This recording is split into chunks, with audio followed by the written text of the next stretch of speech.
Hello everyone, welcome back to this week's STEMcast podcast. Today we are joined by someone from year 9. We are joined by Rebecca Zimkova. So Rebecca, you were on last year, and what are we talking about today? Today we're going to be talking about AI and the ethics behind it.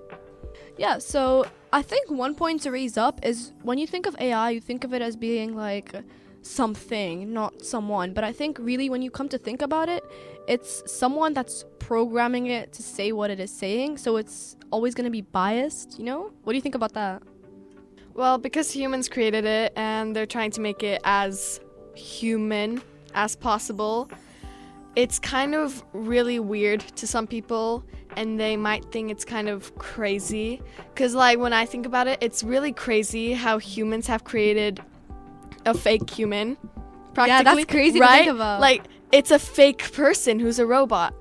But it's aimed to talk like a human, but it's also aimed to be like smarter than a human, which is kind of like weird to think about. But I think when people say things like AI is gonna take over or whatever, I completely disagree with that, because I think there's always gonna be a human behind AI, and even if AI ends up becoming smarter than an average human, like for example Chat GPT, like normally you would ask it for help or something, you wouldn't you would probably ask it for help. So it's always going to be like kind of aimed to be smarter than, because it has access to so much data and so much information that people input into it every single day, and I think it uses that to adapt and change and always be better, because there's so many people asking ChatGPT for help. So it's using all that information and it's using it to develop and stuff, but it's also acting like a human, which is kind of weird to think about, I think. But again, it's like, I figured out it's really repetitive. It always does the same thing, right? It's not like a human with emotions and stuff, you know? It always has to do one thing. Yeah, that's so it's true. not like a human. Yeah. And I think always, I don't know if you've experienced this, but when you say something to like ChatGPT or something, I was playing around with it the other day, and it always replies with, I am an AI, I have no emotions or feelings. Like I don't need to know that. So I think a question that I want to pose to you is, if you were being sentenced, right? Nice. You were in a life or death situation. Would you rather have a human judge or an AI judge? Human, for sure. Because robots don't have the emotional intelligence, right? And they won't listen. They got this one thing tasks, and it's supposed to do one thing, which is trying to sentence me to death. But I think that could also go against you, because if an AI... If it was a human, it could have a bias, and it could have a bias against you, not necessarily with you. It could have empathy, like a human will have empathy towards you, or it might not have empathy towards you if you've committed something that is wrong. Like if you did something wrong and you're trying to like plead to the judge or something, the AI will not probably listen 100% to what you're saying, but a human might listen and disagree with what you're saying. So I think an AI might favor you more. Like I think an AI is very much like, it's going to do the same thing every single time, like we mentioned before with Chat GPT. But I think a human is more likely to change its opinions. And I think a study was conducted where different judges from different countries were given the same scenario, and they conducted different outcomes, which is kind of scary to think about, because this thing that is supposed to be so incredibly just is coming with different results, different places. But I think AI is going to be very constant in the way it judges people. Yeah. Well, again, I would say humans and AI will be judges soon. Like, I can see a robot being the judge. But again, I would think about what is going on, what I'm sentenced about. Because, like, again, humans can perceive the things differently, can think about the backgrounds and what happened exactly, and they can, like... Put it in context, yeah, but also could think about what happened, so they could take it in.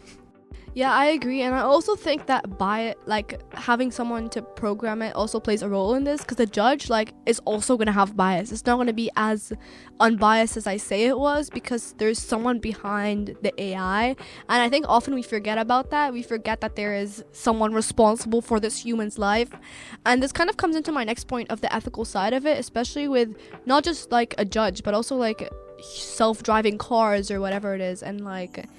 It's just crazy to think that an AI is going to be responsible for human life. I don't think it's ethical, to be honest. There's a lot of things that go behind it. And when I was like looking at your notes, I was kind of researching, and I saw this thing where it says the transparency and the accountability with the AI, which is like crucial, and it's like crazy because there could be a lot of things that could happen behind it.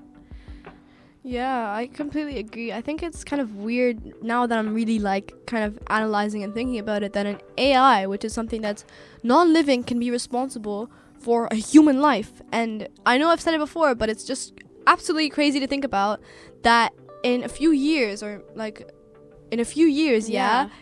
Few years, yeah. It's coming up so soon. In a few years, we're all not going to be driving cars. There's going to be like Tesla or autopilot that's going to be responsible for human life. And I think putting so much power into AI is the thing that's getting people to say like AI is going to take over the world and stuff like that, because we're placing so much responsibility and so much power into it. AI. Yeah, and I think we need to just remember that there's a human behind it, and it is human actions at the end of the day. So we just need to analyze kind of what we're using and make sure that it all makes sense. To be honest, if I was forced to buy a Tesla, I would buy the Tesla. But if I had a choice, I wouldn't buy the Tesla, because I would like me to think about where I'm heading, and I would like to be in ownership of my life again. Yeah, right? But I think in a sense, having AI in ownership of your life is better than having you in ownership of your life. Depends if you're smart enough, right? If there's like, there's some people that get drunk, if I can say that, but they get crazy, or some people can't really think normally, right?